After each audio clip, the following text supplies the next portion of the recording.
સુરત શહેરના રાંદેર વિસ્તારમાં છૂટક મજૂરી કામ કરતા બે મિત્રો વચ્ચે થયેલી સામાન્ય બોલચાલે લોહિયાળ સ્વરૂપ ધારણ કર્યું છે, જેમાં સામાન્ય બોલચાલમાં એક મિત્રએ આવેશમાં આવી બીજા મિત્રને છરી વડે રહેસી નાખતા સમગ્ર વિસ્તારમાં ચકચાર મચી જવા પામી છે. સુરત શહેરના રાંદેર વિસ્તારમાં મજૂરી કામ કરતા બે મિત્રો વચ્ચે સામાન્ય બોલાચાલીએ લોહિયાળ સ્વરૂપ ધારણ કર્યું છે. મળતી માહિતી મુજબ સુરતના મોરા ભાગલ વિસ્તારમાં રહેતો રાહુલ ગોસિંગ નામનો યુવક અને તેનો સાથી મિત્ર રાજા બંને છૂટક મજૂરી કામ કરતા હતા. તેઓ રાંદેર વિસ્તારમાં વાનખેડે સ્ટેડિયમની બાજુમાંથી પસાર થતા રોડ પર કામ અર્થે ગયા હતા, ત્યારે કામ દરમિયાન કોઈ અગમ્ય કારણોસર બંને વચ્ચે સામાન્ય બોલાચાલી શરૂ થઈ હતી. જોકે આ બોલાચાલી દરમિયાન ગાળો બોલવા જેવી નજીવી બાબતે રાજા ઉશ્કેરાઈ ગયો હતો અને આવેશમાં આવી તેણે રાહુલ પર ચપ્પુ વડે હુમલો કરી દીધો હતો. રાહુલે બચવાનો પ્રયાસ કર્યો હતો, પરંતુ રાજાએ તેના પર એક પછી એક કુલ 3 જેટલા જીવલેણ ઘા ઝીકી દીધા હતા. ઘટનાને પગલે લોહીલુહાણ હાલતમાં રાહુલ જમીન પર ઢળી પડ્યો હતો અને સ્થાનિકોએ તાત્કાલિક 108 એમ્બ્યુલન્સને જાણ કરી હતી. ઘટના સ્થળે પહોંચેલી 108ની ટીમે રાહુલની તપાસ કરતા તેને મૃત જાહેર કર્યો હતો. બનાવની ગંભીરતાને જોતા રાંદેર પોલીસ સ્ટેશનનો કાફલો ઘટના સ્થળે દોડી આવ્યો હતો અને પોલીસે રાહુલના મૃતદેહનો કબજો મેળવી તેને પોસ્ટમોર્ટમ માટે સિવિલ હોસ્પિટલ મોકલી આપ્યો હતો.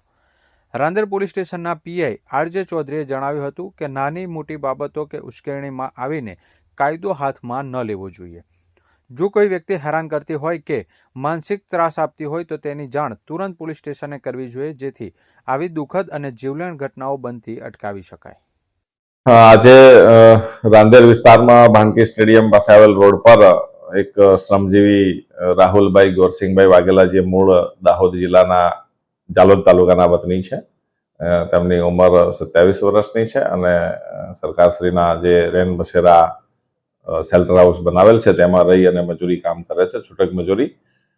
તેમની સાથે અબ્દુલ રહેમાન શેખ નામનો 42 વર્ષની ઉંમરનો છે, જે અહીંયા સુકૂન ટેનામેન્ટ રાંદેર ન્યૂ રાંદેર રોડમાં રહે છે.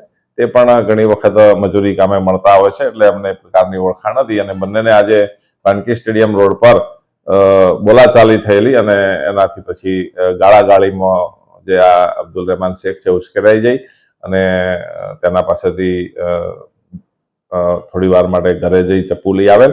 એ દરમિયાન આજે રાહુલભાઈ છે એ બાજુના ફળિયામાં બાંકડા ઉપર બેઠા હતા.